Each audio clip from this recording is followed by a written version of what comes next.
You mentioned, particularly the Biden administration on Israel and Palestine, and it has been essentially almost like a gravitational force for the rest of the Democratic Party. Some of our, the Democrats and politicians that we would otherwise expect more of have been, super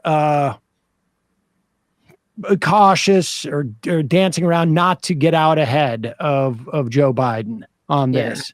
And this is coming on a day where Canada and New Zealand and Australia just called for a ceasefire, which is, obviously a step in the right direction. Is a little bit late, it seems to me. But I mean, I guess, and this has become this week we had a doctor on who was at the hospital in north of Rafah, in Khan Yunis, that just was attacked by Israel. We also had a caller at the beginning of the week, which I found fascinating, who was a Palestinian American who was basically wrestling with this idea of being both a progressive and a Palestinian, and wanting to, somehow show his disdain for what Biden's doing, but also conscious of, as a progressive, there are a bunch of other communities that he's a part of that he knows will be hurt more if Biden is not there, and a gut-wrenching struggle. But you put out a video a while back, I guess, at the beginning of the year. I think it's entitled 2024 Voting Guide, or Ultimate Survival Guide. You articulated a perspective on voting that I think is really important for people to understand, and is really sort of like power-based, not sort of personality-based. Yeah. We just got a couple minutes left. Will you just sort of like give us the broad strokes on that? Because you're doing this from the perspective of someone who is an activist and actually sort of working within this system to protect people who have a marginal set of rights, and sort of meet with the government at their sort of like the crux of the government's sort of like, I guess, monopoly of power. If you will. Yeah, I guess the short version of what I think is, I don't expect the government to create change for us or to do anything truly progressive for us. That's not who I see as doing it. And I think it's a mistake to look at the government like that. How I see it is, the government is your adversary. The people are who is trying to create change, and the government by some point is the resistance, right? That's why you're trying to resist them. By some means, they're trying to maintain the status quo.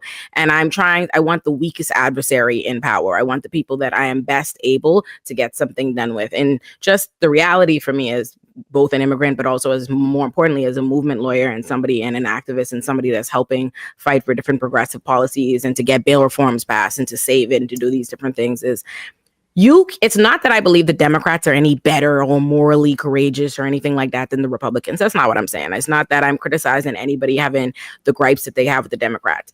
It's that the people who vote for Democrats, it's the voter base, right? It's those people that you can get through to, and it's those people who get to put pressure on Democrats. I'm not saying that the Democrats in New York City pass bail reform because they care and they hold all the progressive ideals of we the left. It's because I'm able to outrage a voter base that will put stress and strain on the Democrats who they have to respond to, and that's how we're able to get bail reform.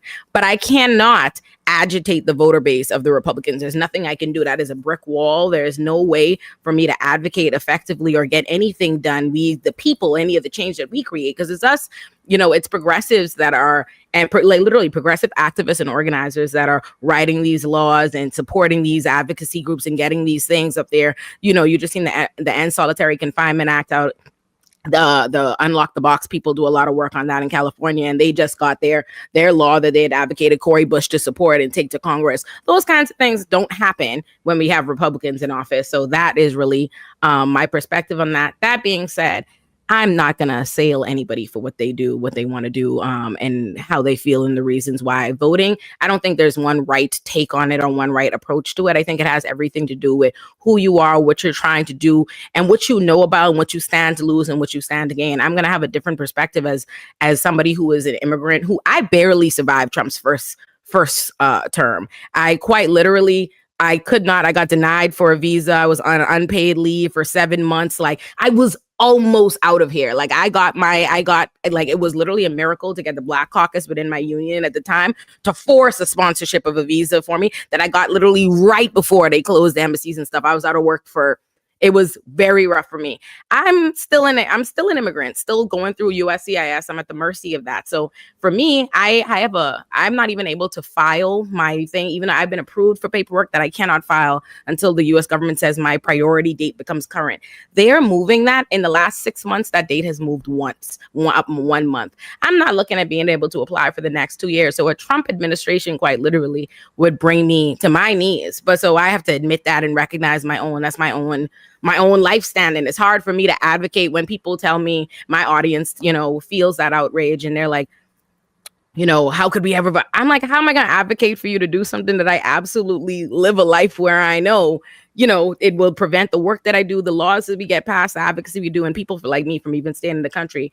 That being said, I'm not expecting people to overlook the fact that Joe Biden has enabled the genocide. I'm not going to, but at the same time, what I want to say is that America is an imperialist nation. I didn't expect the U.S. government to do anything but support Israel, as they always have. And the reality is, I don't think we stand to gain anything, and we stand to lose a lot from what happens if, unfortunately, they have Joe Biden as a nomination and they don't seem to be interested in changing him, or that's just the reality. I don't think that means people are wrong to try to get them to try to leverage their vote and insist now that they give them something else. But I just don't see it happening. And I think what happens if we get Trump is not going to be any better for the Palestinian people, for anybody here. But I am not going to tell people, especially our Palestinian people, Muslim people, Arab people, anybody, that they can't be outraged or that they can't do what they want with their vote, or they can't say enough is enough or have a different perspective. It's just from where I stand, I know for a fact that things become harder for the people on the ground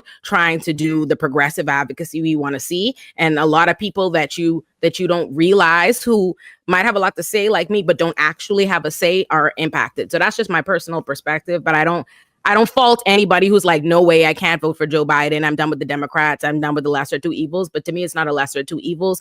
It's the weakest adversary. I want the person I am most able to challenge and defeat. And there's nothing we can do to challenge Republicans.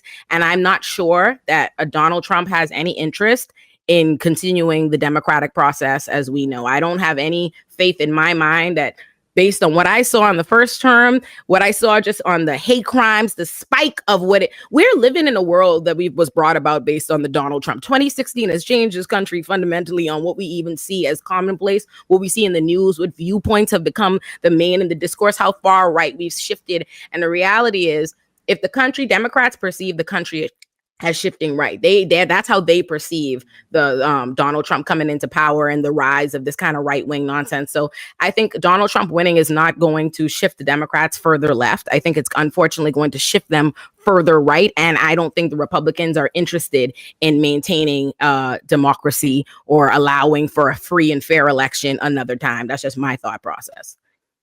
Olayemi Olurin, political commentator, defense attorney, proprietor of the Illuminati YouTube channel and Substack. We will put a link to that at majority.fm and in our podcast and YouTube descriptions. Thanks so much for your time today. Really appreciate it. Thank you for having me, y'all. Bye. Thanks. We'll also link to that. We'll link to that video. Yeah. Thank you. I appreciate y'all. Bye, everybody. Bye.